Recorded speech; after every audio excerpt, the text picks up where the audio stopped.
Hey, what is going on? It is 12 noon on Wednesday, which means it's time for this week's episode of Ask the Instructor. My name is John Christmas. This show is brought to you by the Tampa School of Real Estate, and we're here every Wednesday, 12 noon Eastern Time, to help you understand the technical side of the real estate industry. And what we're talking about today is a topic that's definitely a big topic in our post-licensing courses, is listings.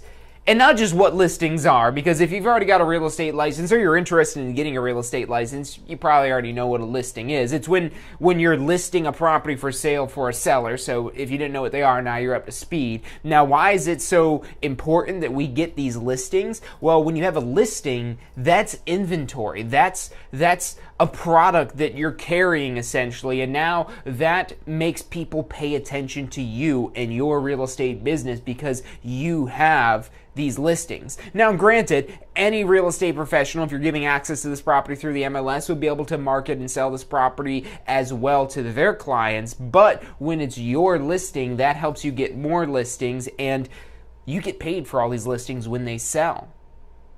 And overall, it's a lot less work to work with a seller than it is a buyer. Now, why is this so important right now? Is because inventory is super low. Inventory is super tight. There's way more buyers than there are inventory. And what does that do? That drives up pricing, and it also helps these listings sell faster. So these listings are gone before you even realize they're there, unless they're just super overpriced or super undesirable. Otherwise, they sell quickly. So in a more normal market where it's not as much of a seller's market, it takes more time for listings to sell, but now more than ever, they're selling faster because there is such limited inventory, at least in the Tampa market. Your market, it might be more of a buyer's market. It could be more of a seller's market. It could be even more of a seller's market than we're experiencing here. It depends. But any market, buyer's market or seller's market, you want to have listings because, again, listings mean inventory. So what we're going to be talking about today is developing a plan to ensure that you have a constant flow of listings and how you could use those same listings not only to get more sellers and more listings, but also buyers as well. And this is where you really start to build a real estate machine. But without listings, it's a lot harder to do that. So listings is the name of the game today. Stick with us. I'm John Christmas. You're watching Ask the Instructor.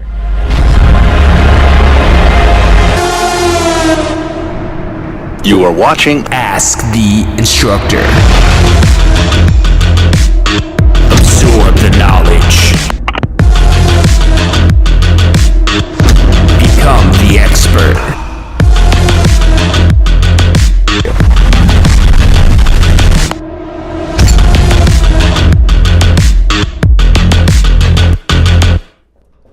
Hey, welcome back to this week's episode of Ask the Instructor. My name is John Carissimo. The show is brought to you by the Tampa School of Real Estate. We're here every single Wednesday, 12 noon Eastern Time. If you're not hit yet, subscribe. Hit that little subscribe button so you get notifications whenever it is that we go live. There's a little bell icon you could hit there, or hit the thumbs up button if you'd like today's show and what we've got to share with you.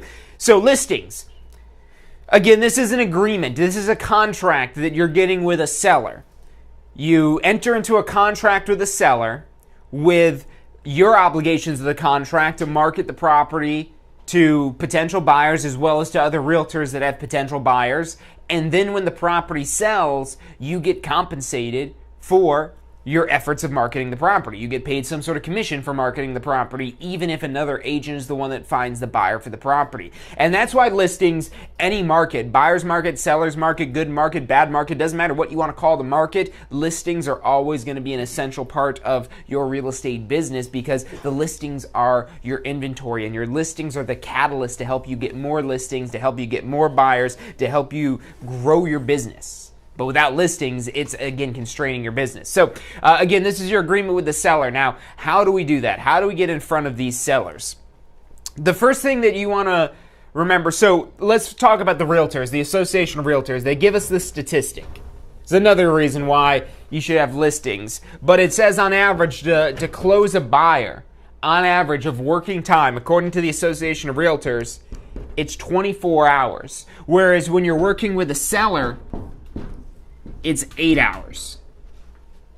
8 hours of time working this from listing the property to closing versus with a buyer from first working with them to actually closing 3 times as much time. This is why you need to have sellers in your business. because you could close 3 times as many sellers in the amount of time it takes you to close one buyer. And that's just average statistics from the Association of Realtors nationwide.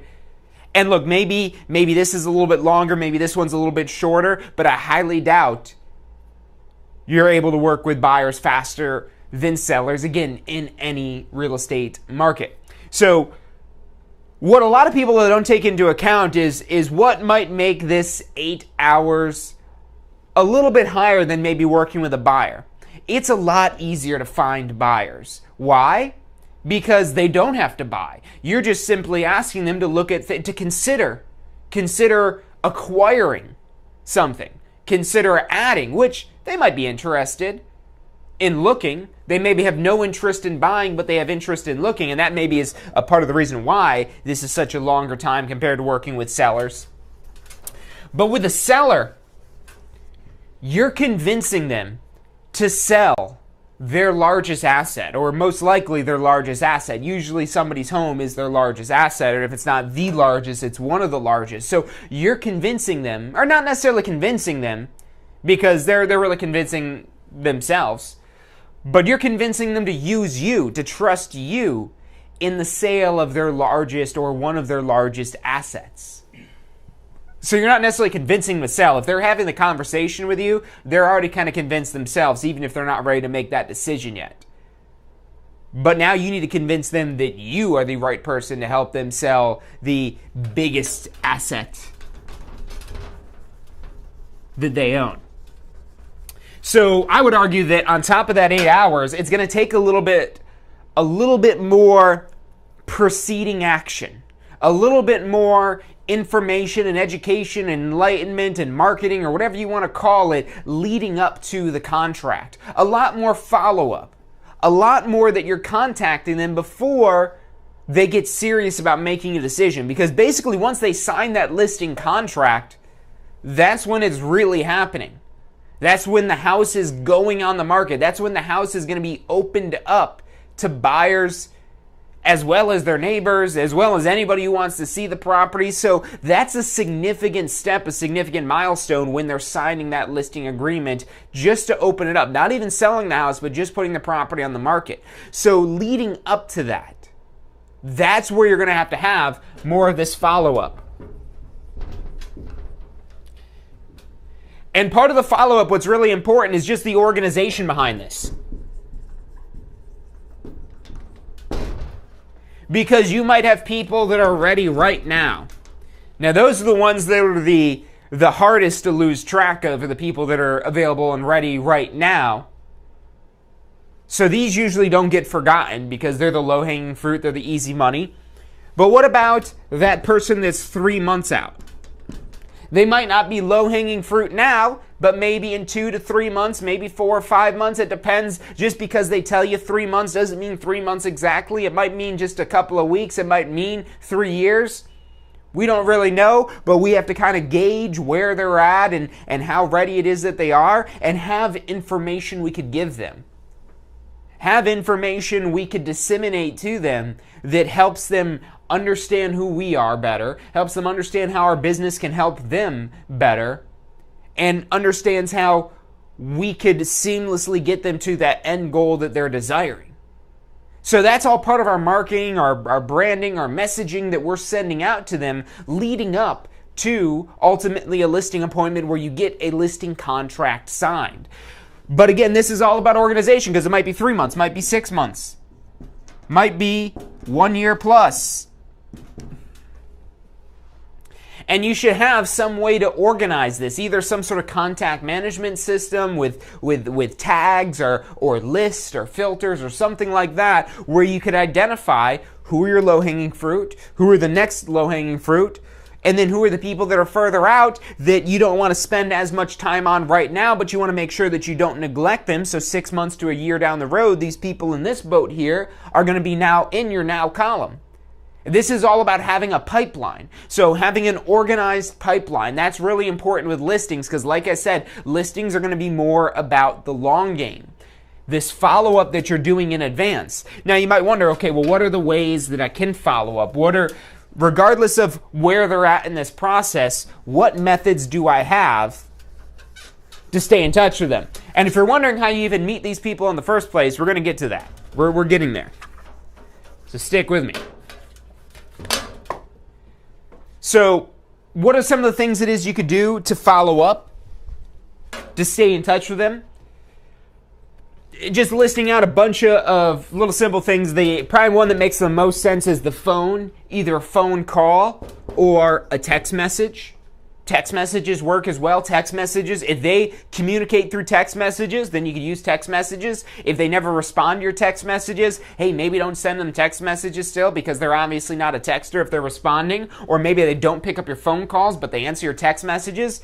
Use your common sense and figure out what methods of communication they like and use those. Don't worry about what communication methods you like. You like whatever communication methods that work. Trust me on that there. Especially until you get to the point where you're ready to turn away business, you like whatever communication methods that work, that get the job done. Because if you don't, if you're like, oh, I don't like talking on the phone, texting is way more efficient. Well, what about when you have a client that doesn't like texting, they'd rather just talk on the phone? Are you just not going to do business with them? Well, if you're ready to turn away business, if your business is successful enough where you can turn away business, then yes, you could do that. You could define your own reality where you say, no, we only deal in text messages only because we're hip and cool and new. Or if you're not quite at that point yet, or maybe you never want to get to that point, maybe you don't mind making the phone call, or even if you hate making the phone call, still make the phone call because that's what's going to get the business done. What else? We've got mail, whether this is a postcard, whether this is a letter. This could be a market update. We have the 21st century version of mail, email.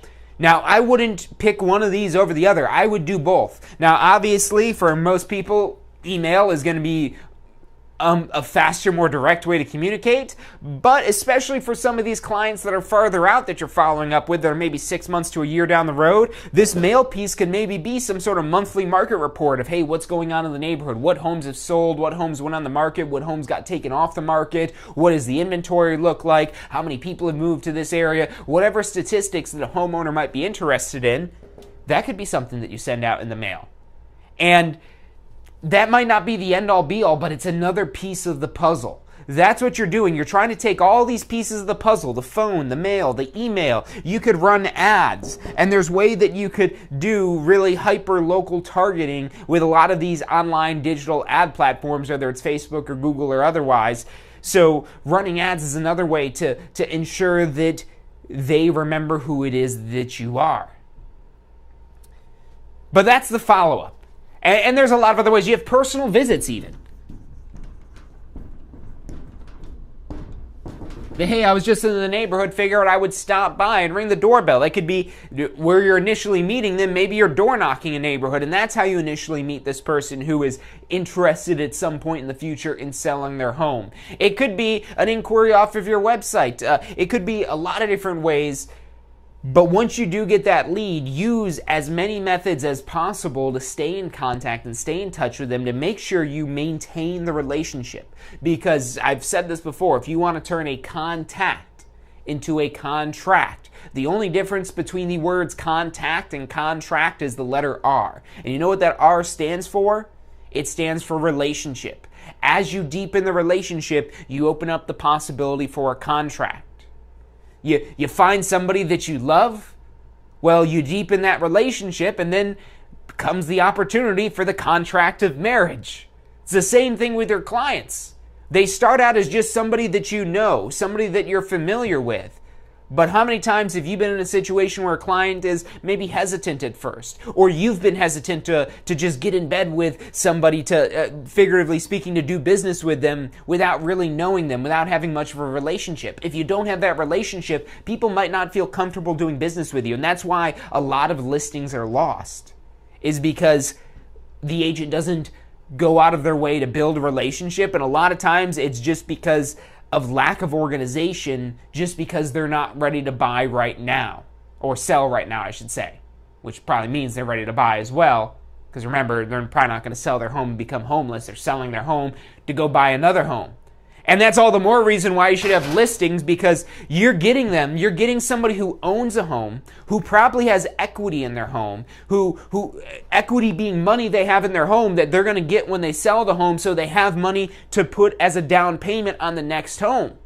And now not only can you get a commission for selling their home, you could also get a commission for representing the buyer, should that be the case, should you find the buyer. So then you get double commission already, but then you got the opportunity for triple commission because now that seller that just sold their home, you're helping them buy their next home. And really even an opportunity for quadruple commission if the home that they're buying is also your listing. That would be really rare. I don't know if that's ever happened where somebody has got a quadruple commission contract because they represented the seller and buyer in both of these deals, but it is possible. And even if you don't get any additional transactions right there, let's say the seller is just one contract, they're maybe moving out of state and they're not even buying anything, they're maybe just going to move somewhere and go rent someplace, and so you're only getting the one commission.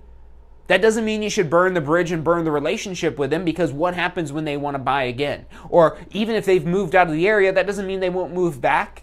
Just talking to a friend last night who moved to Orlando, and he said, yeah, I'm thinking of selling my house here and moving back to Tampa. People do that all the time.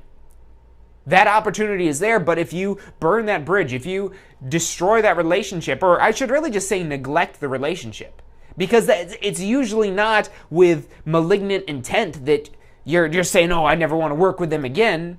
It's just you get busy and you forget about them, and you neglect them, and then they go find a new realtor because you obviously don't care about them anymore. At least that's how they feel. Don't let them feel that way. Make sure you follow up with them, stay in touch, because not only can you get repeat business from them, but you could also get business from their friends, from their family who might need to buy or sell real estate. And even if that's not in your particular market, remember referral fees. Never forget about referral fees. Everybody is an opportunity, even if they're outside of your market, through referral fees, that you could refer them to another agent and earn a referral fee by referring them to another agent. So that's huge as well.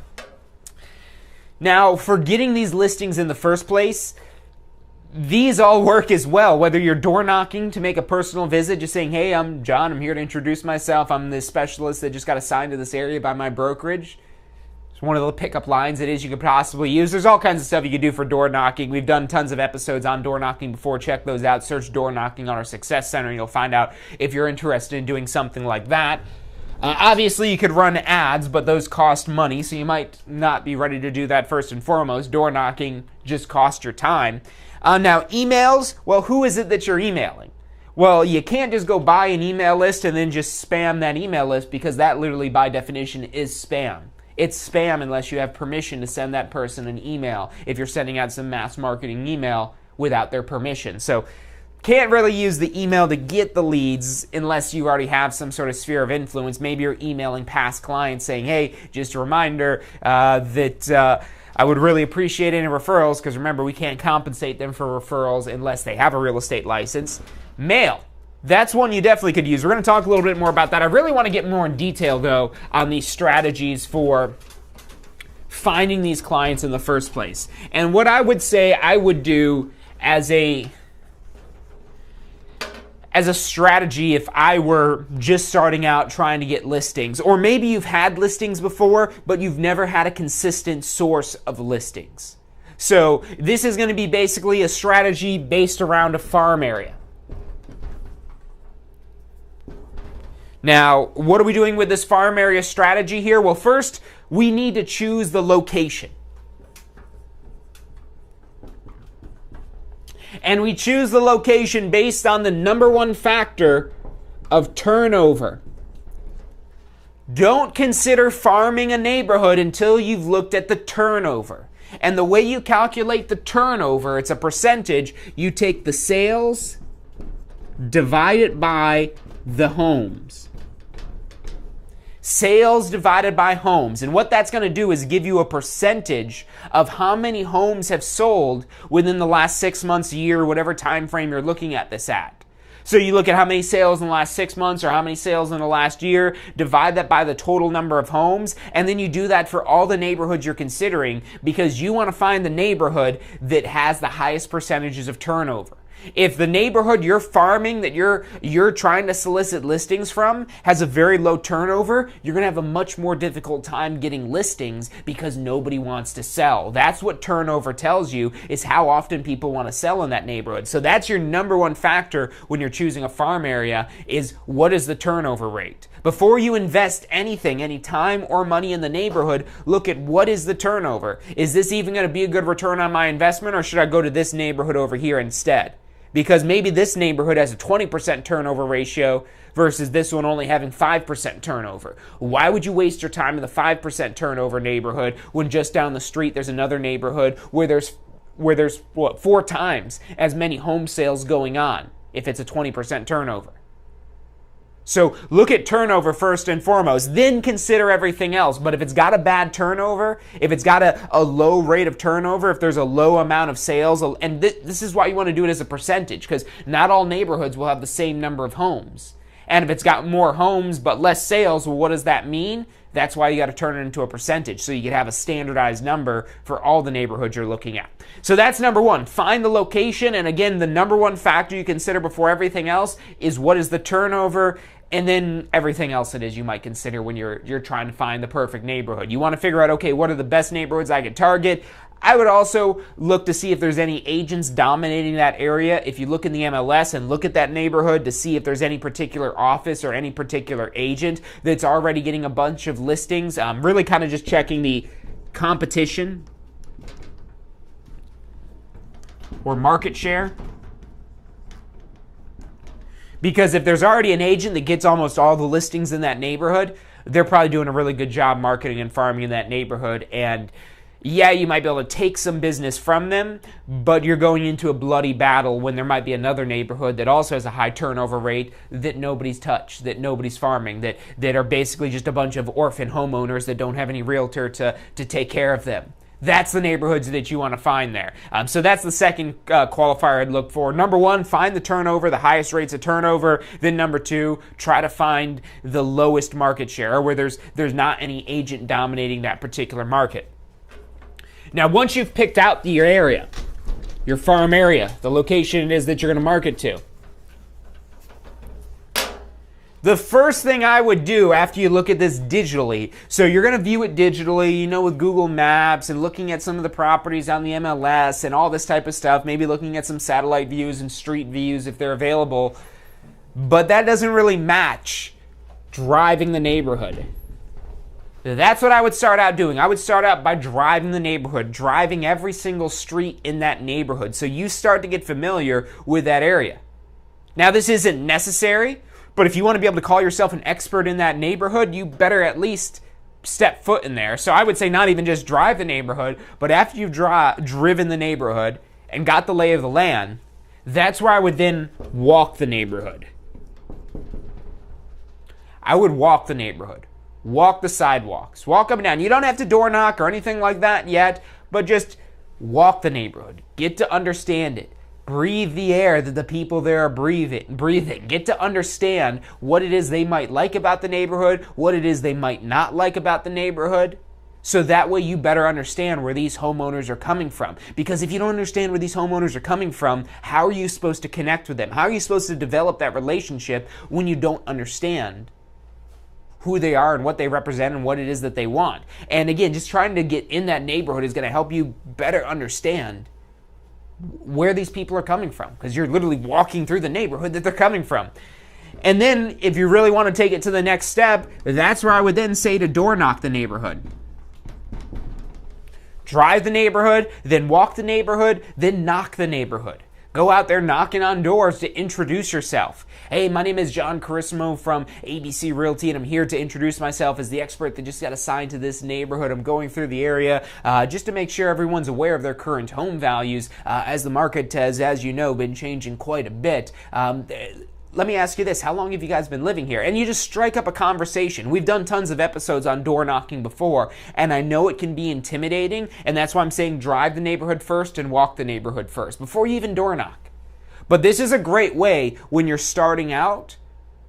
That's not going to cost you any money. It's just going to cost you your time. Maybe you get some flyers made up or some business cards, but let's be honest, you have those things anyway. So this literally is costing you basically no money to find potential business. Now, there's going to be a lot of rejection. So be prepared for that. Most of these people aren't going to need your services right now.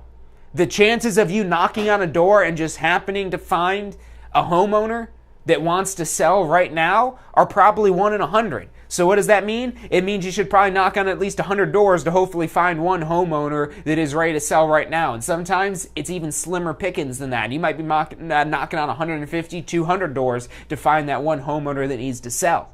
But when you find that one homeowner that needs to sell, now all of a sudden, that's maybe a $10,000, $15,000, maybe even only $5,000 commission, but even only at $5,000, that's still probably going to make it worth all the time you spent knocking on all those other doors for even just $5,000 in commission, let alone a $10,000, $15,000, $20,000 commission as we start to get into higher price points.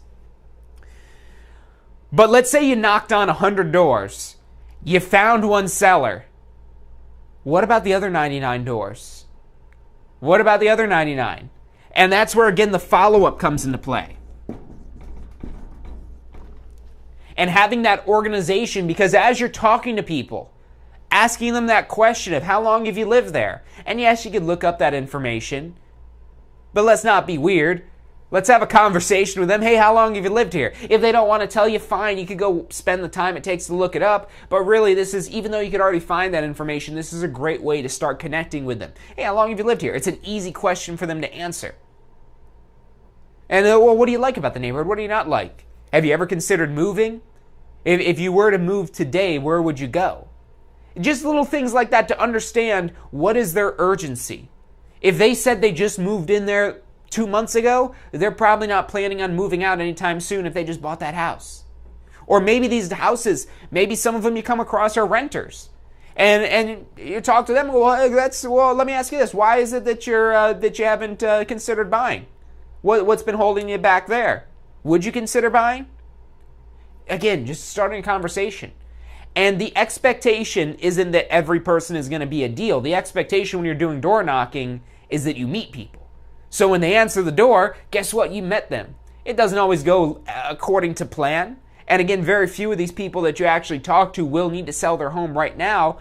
But everybody you talk to is a potential for business someday, and being organized in your follow-up so that way you can appropriately stay in touch with these people is going to help maximize your pipeline so that way you have more business than you know what to do with. That's a good problem to have. You want that problem. That is a problem that is easy to, well, not necessarily easy to solve, but it's a good problem to have because it's a problem that's producing.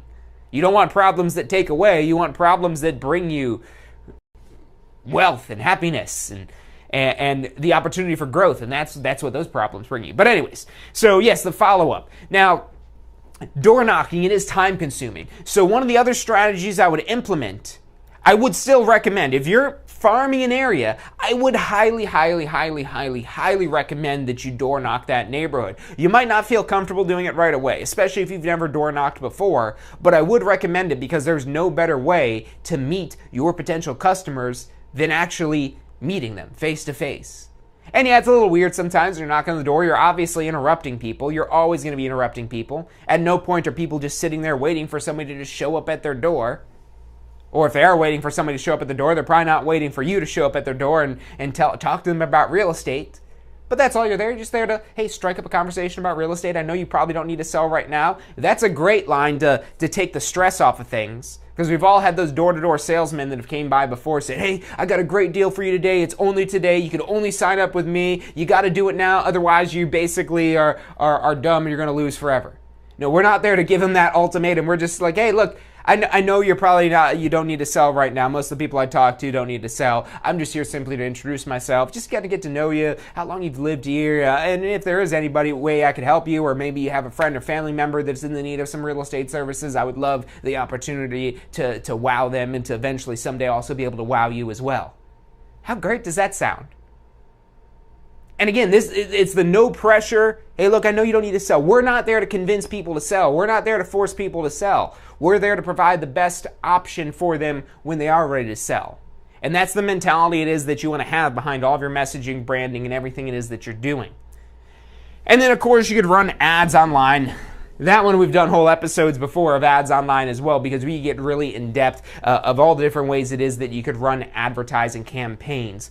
But look, that's about all the time it is that we've got for today. So if you want to learn more about listings, make sure you take our post-licensing course. Post-licensing is a requirement for your first renewal after you get your real estate license. You're eligible to take this course as soon as you get your real estate license, and we recommend taking it as soon as you get your real estate license because you learn about valuable information like this. I bet you wish this was covered in your pre-licensing course, but unfortunately it's not, because you got to pass your exam before any of this information even matters.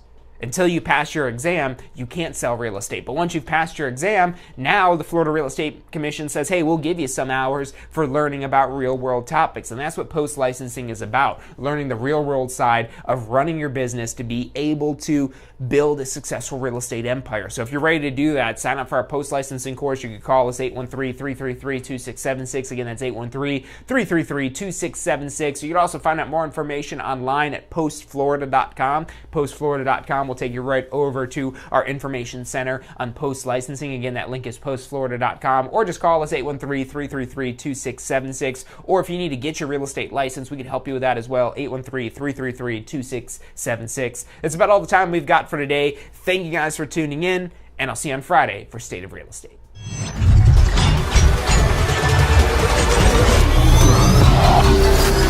The most powerful tool to study for your real estate exam is the Question Simulator from Tampa School of Real Estate.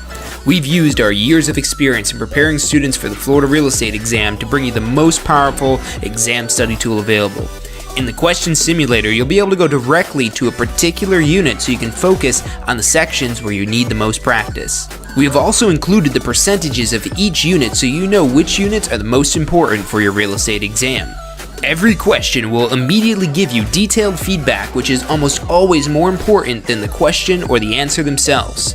After completing all the questions in a particular unit, you can go through question by question and review any that you've gotten wrong. You could also print out a report at the end of each quiz. The Question Simulator from Tampa School of Real Estate is 100% mobile compatible, so you can practice with test questions anywhere you have your phone with you.